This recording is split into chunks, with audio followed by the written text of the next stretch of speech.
Olá, bem-vindas, bem-vindos. Eu sou o Ângelo Calori, palestrante e executivo em Compliance, Governança Corporativa e Ética. Você está no canal Gestão Integrativa. Olá. Oi, Ângelo. Olá, bem-vindos, bem-vindas. Eu sou Ana Paula Candeloro, eu sou advogada, executiva, conselheira, mentora de startups. Esta é a segunda parte da entrevista com Mariana Leal, advogada especialista em direitos humanos. E antes de a gente começar de fato sobre o tema, lembrar vocês de se inscreverem no canal, compartilhar esse vídeo, nos seguir nas redes sociais, que estão aparecendo aqui no vídeo, e depois deixar os seus comentários também, porque esse é um tema muito importante e que teremos prazer em conectar com vocês e aprofundar esse tema.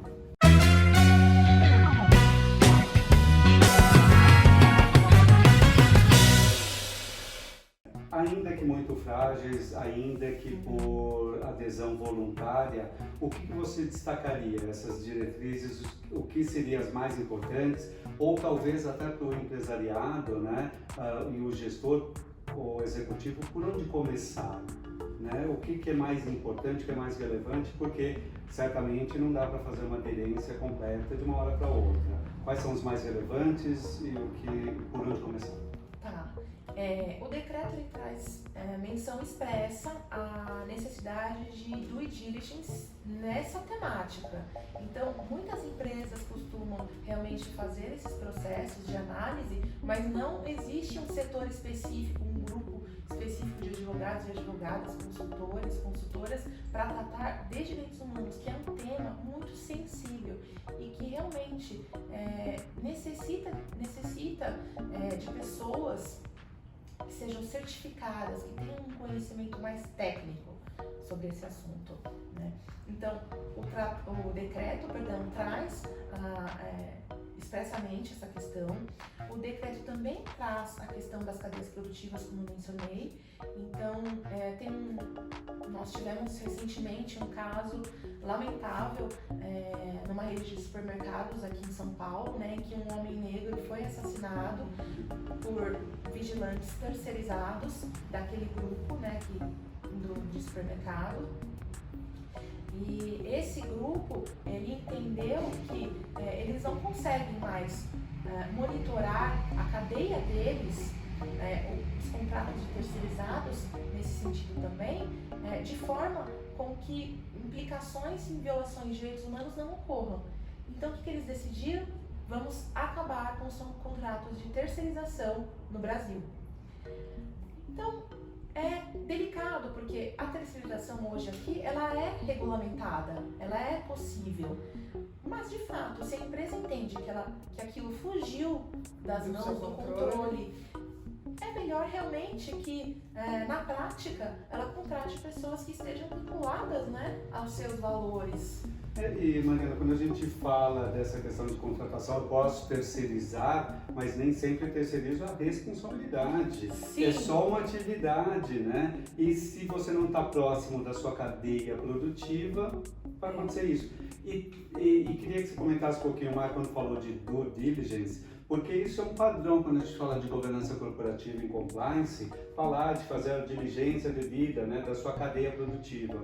Mas uma coisa que eu tenho provocado os profissionais da área é que direitos humanos não se fala, não é pauta dessa diligência. Então eu faço diligência, mas só no básico. Não se fala, não tem lista onde que eu vou procurar e entender, ter mínimo de conhecimento para inserir nesse cuidado com a cadeia produtiva. Perfeito. Inclusive, eu me lembrei de uma pesquisa que saiu recentemente, no final do ano passado, 2020, em que 59 grandes empresas de grande porte do Brasil foram entrevistadas a respeito das suas políticas de governança corporativa. Dessas 59 empresas, metade delas respondeu que não possui nenhum tipo de política para direitos humanos. Então, é tudo meio englobado em outras temáticas, quando de fato devem existir realmente grupos pessoas especializadas ali que possam contribuir da melhor forma, da forma mais adequada sobre o assunto. E o que para mim é muito preocupante também é que dessas 59 empresas, mais de 80% fazem parte da rede de pacto global. Então, em tese, são empresas que possuem um amadurecimento, um conhecimento. Isso, mas que não fazem, né? E agora, sim, eu acho que a pergunta, né, uma pergunta importante, considerando a nossa audiência aí de empresários, fundadores, né, de startups, conselheiros, etc. Enfim, a empresa, né, a pergunta, o que eu ganho com isso? Né? Eu vou aderir, né, mesmo que voluntariamente, tá? O que tem aí pra mim, né? Aquela frasezinha em inglês, what's in it for me? O que eu ganho com isso? Aderindo a essas diretrizes e obedecendo a esses comandos aqui do decreto.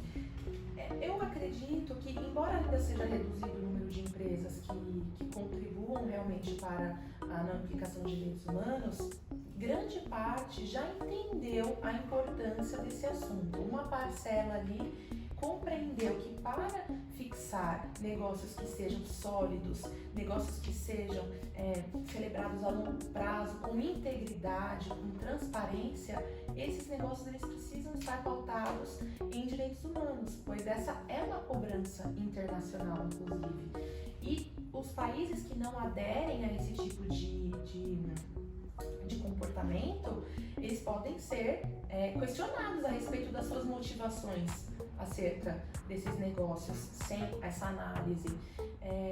E de fato existem números também que comprovam que a diversidade, por exemplo, a inclusão das minorias é apenas aqui um exemplo a respeito de ações efetivas de direitos humanos que nós podemos colocar nas empresas, que essa produtividade, o lucro, ele está ligado a essa diversidade. Porque pessoas diferentes, pessoas que são de grupos diversos, contribuem com opiniões que podem realmente contribuir realmente de forma mais assertiva, de forma em que realmente haja uma eficácia daquilo que as empresas tentam colocar como prática. Então aqui é importante, né? A gente está falando de lucro, a gente está falando de valor, que é mais importante do que o lucro propriamente dito, porque o valor vai provocar a longevidade, né, da empresa. E a gente tem também esse engajamento de todos os stakeholders, né? E essa fidelização também, né? Até de um consumidor que se conecta com o propósito da empresa. Sim, os consumidores, as consumidoras realmente estão hoje em dia, principalmente com as mídias, com acesso à internet, cada vez mais engajados no assunto. Então, algum tipo de violação que ocorre aqui com uma empresa, facilmente vai ser divulgado em outras localidades, né? Então, isso tudo tem corrido de forma muito rápida. Então, essas pessoas, os clientes, quem passa o recado, na verdade, é claro, são os ativistas de direitos humanos, são os especialistas mais técnicos no assunto, mas quem passa o recado de verdade são os clientes. E os clientes afirmam hoje em dia que aguardam, eles realmente querem que as empresas estabeleçam metas objetivas para tornar o mundo melhor. Inclusive, isso é estatístico, isso saiu numa outra pesquisa também, que eu posso mencionar aqui, que 60% desses clientes que responderam essa pergunta em 27 países diferentes afirmaram que essa frase ela é positiva, que eles realmente esperam que as empresas tenham essas metas em direitos humanos. Uma demanda do seu consumidor, né, do seu cliente final, e não fazendo também os impactos negativos, né? Então, uma importante geração de valor para isso, né? Como que você acha que, né, como você acha que os atores, nossa, que podemos colocar o empresariado, né, podemos colocar esse decreto em prática?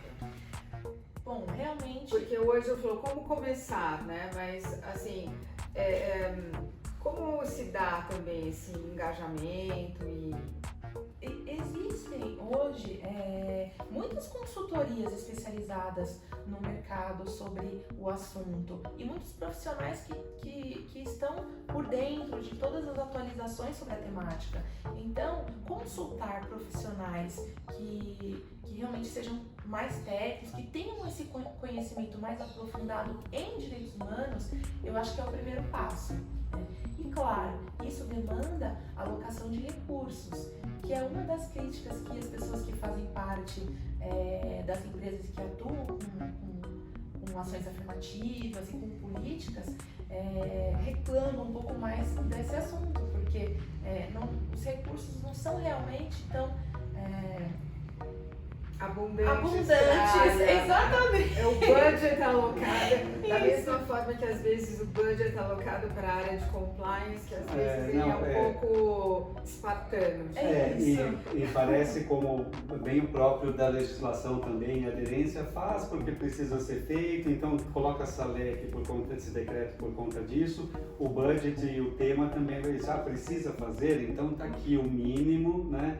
E eu acho que pode isso para começar para tornar viável também, né? Eu acho que bastante oportuno a sua sugestão.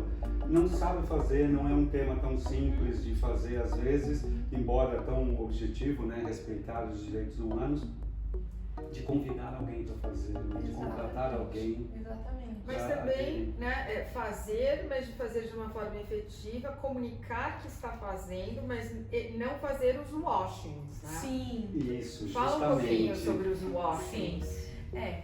Há uma preocupação legítima, né, nesse aspecto com relação ao decreto e demais diplomas normativos que eventualmente trazem o assunto, porque, por exemplo, nós temos no próprio decreto a possibilidade das empresas receberem um certificado, um selo de direitos humanos em empresas. Mas esse selo, ele realmente significa que essas empresas estão comprometidas com os direitos humanos? Como que vai ser concedido esse selo? Tudo isso ainda é muito nebuloso a partir do decreto. E há essa preocupação das empresas realmente terem esse certificado, mas não terem políticas de direitos humanos, não estarem tão engajadas como deveriam no assunto. Vira de novo o tokenismo, né? Tem um selo só para dizer que tem, Isso. mas a prática efetivamente não funciona. Aí é complicado, porque a gente precisa saber quem serão as entidades certificadoras, né? Quais as condições de outorga do selo e quem ganha também com o selo, se isso vai custar uma mensalidade, anualidade, anuidade. Até a Human Rights Watch, né, emitiu um relatório sobre os direitos humanos no início do ano agora e ela realmente analisa diversos países dentro dessa temática, mais de 100 países, e o Brasil certamente é um dos mais criticados. Então, principalmente no que tange aos direitos das mulheres, aos direitos das pessoas com deficiência, aos direitos da imprensa. Então, realmente há uma inquietação dos especialistas, de nós que trabalhamos com o assunto, porque nós não podemos ser ingênuos, né?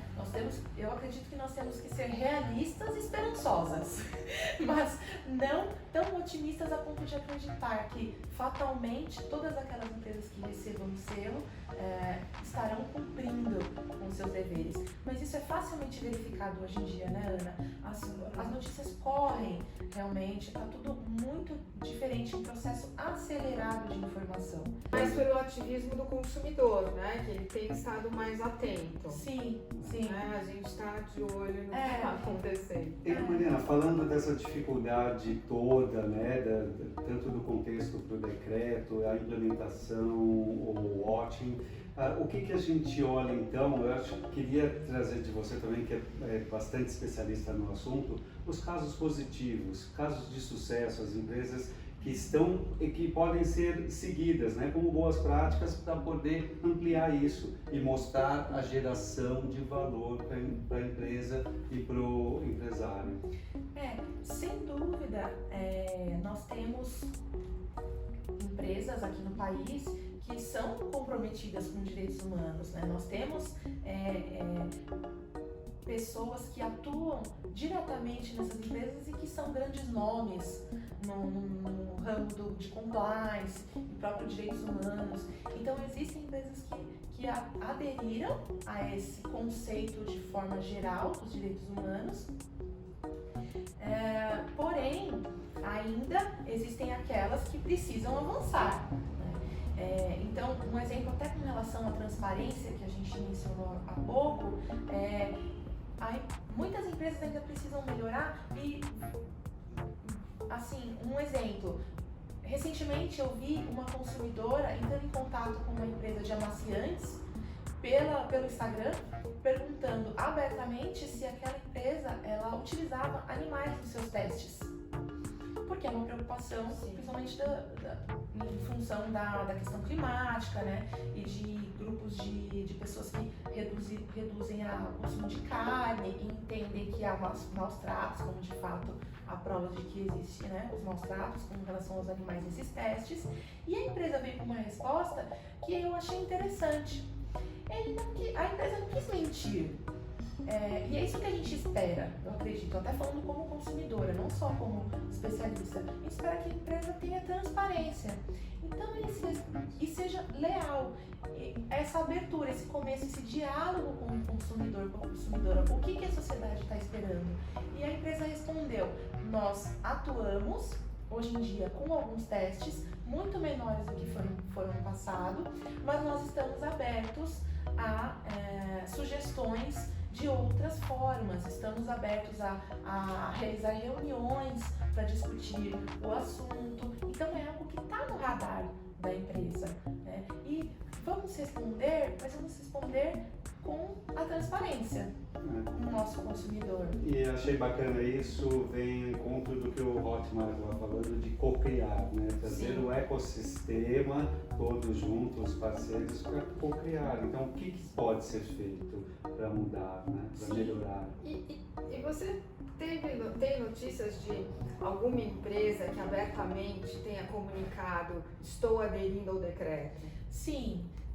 Tem uma revista que foi lançada no final do ano passado com o nome de algumas pessoas que integram esse corpo de empresas que aderiram ao decreto.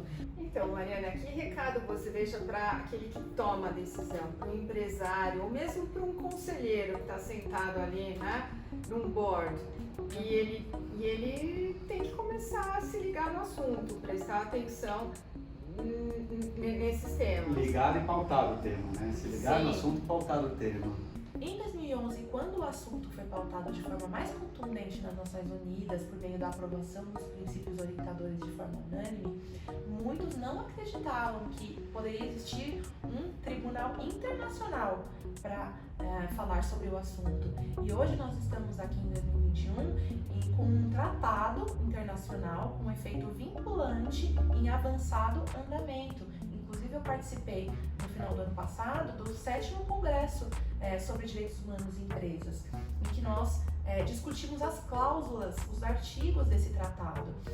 Então, a necessidade de se atualizar, de buscar conhecimento a respeito desse assunto e também eu acredito que as empresas, os conselheiros, eles podem sim contribuir com uma sociedade liberal no aspecto mais econômico, se a gente pode dizer dessa forma, mas desde que pautado por objetivos coletivos fortes, por meio da diversidade, por meio da inclusão, por meio de políticas de direitos humanos realmente, né? Então, é esse o recado que eu gostaria de passar para vocês, empresas. Se atualizem, porque realmente um tratado internacional vem aí com imposições, com um tribunal com essa territorialidade, e se certifiquem de que vocês estão acompanhados por profissionais com experiência nessa temática.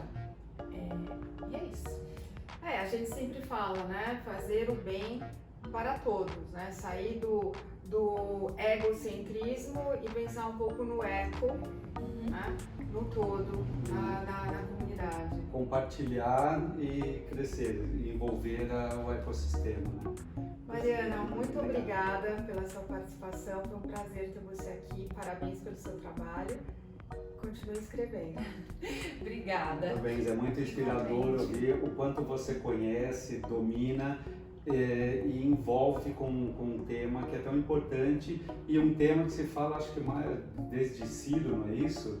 Do cilindro de Ciro. 2.500 anos de direitos humanos e aí a gente precisa falar do básico e você falando isso com tanta tranquilidade, ensinando, pegando pela mão de um tema tão importante. Muito obrigado. Obrigada a vocês. Um prazer. Esta foi a segunda parte da entrevista com a Mariana Leal, advogada especialista em direitos humanos. Lembre-se de se inscrever no canal, de nos seguir nas redes sociais que aparecem aqui no vídeo, compartilhar esse vídeo com a sua rede e também de deixar os seus comentários. Será muito importante e responderemos com o maior prazer. Tchau. De empresas que aderiram ao decreto. Uma questão delicada é que até nas... Peraí, só um minuto. Essa foi grave.